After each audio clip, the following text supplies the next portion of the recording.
பாபேல் கோபுரம் கட்டத் தடைபட்ட பிறகு மக்கள் வெவ்வேறு இடங்களுக்குச் சென்று வாழத் தொடங்கினார்கள்.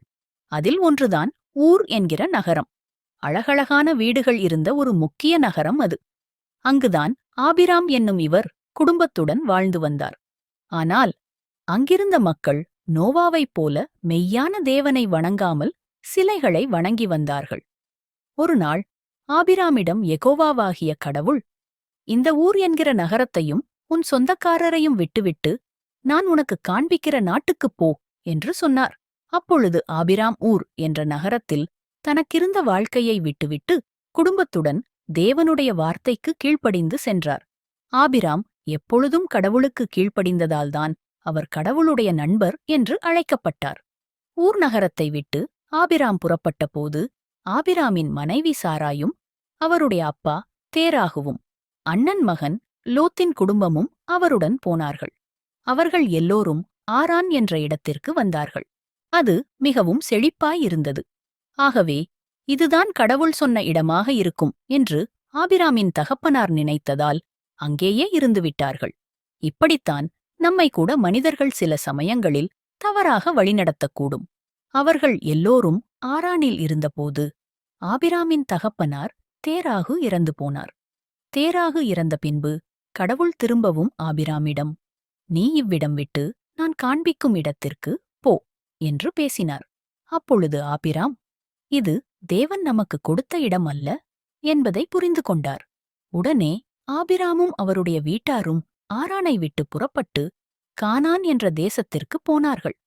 அவர்கள் அங்கே சீகேம் என்ற இடத்தில் சேர்ந்ததும் தேவன் ஆபிராமிடம், இந்த தேசத்தை நான் உனக்கும் உன் பிள்ளைகளுக்குக் கொடுப்பேன் என்று சொன்னார். உடனே ஆபிராம் தேவனுக்கு பலிபீடம் கட்டி தொழுது கொண்டார். கானான் தேசத்தில் ஆபிராம் கூடாரங்களில் வாழ்ந்து வந்தார். கானானும் நல்ல செழிப்பான தேசமாக இருந்தது. சில நாட்கள் கடந்தன. திடீரென அத்தேசத்தில் பஞ்சம் ஏற்பட்டது. இது ஆபிராமுக்கு ஒரு சோதனையாக அமைந்தது. அறிமுகமில்லாத ஒரு தேசத்தில் கடவுளின் வார்த்தையை நம்புவதா அல்லது வேறு இடங்களில் வளங்களைத் தேடுவதா என குழம்பினார். இந்நேரத்தில் தேவனிடம் ஆலோசனை கேட்கவில்லை. கானான் தேசத்தில் ஏற்பட்ட கடுமையான பஞ்சத்தால் அவர் அருகில் நைல் நதி ஓடுகிற எகிப்திற்குப் போக தீர்மானித்தார். எகிப்தியர்கள் கடவுள் பயம் இல்லாதவர்கள். அவர்கள் ஆபிராமை கொன்றுபோட்டு அவரது அழகான மனைவி சாராயை எடுத்துச் செல்வார்கள் என்று பயந்து ஆபிராம் அவளை தனது சகோதரி என்று சொல்லச் சொன்னார். ஆனாலும் எகிப்தியர்கள் சாராயின் அழகைக் கண்டதும் அவளை பார்வோனின் அரண்மனைக்கு அழைத்துச் சென்றனர். பார்வோன் ஆபிராமிற்கு சாராய் நிமித்தமாக ஆடுகள், மாடுகள், கழுதைகள் மற்றும் வேலைக்காரர்களைக் கொடுத்தான். என்னதான் ஆபிராம் கடவுளின் வார்த்தையை மீறி எகிப்திற்கு சென்றாலும் தேவன் ஆபிராமை கைவிடவில்லை. தேவன் சாராயின் நிமித்தம் பார்வோன் மற்றும் அவரது குடும்பத்தினர் மீது கடுமையான நோய்களை அனுப்பினார்.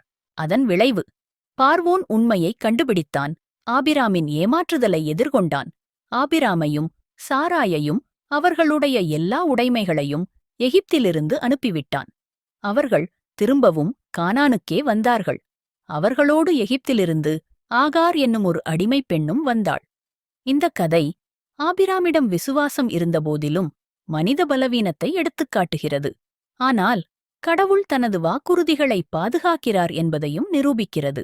அடுத்து என்ன நடந்ததென்று அடுத்த வாரம் பார்க்கலாமா?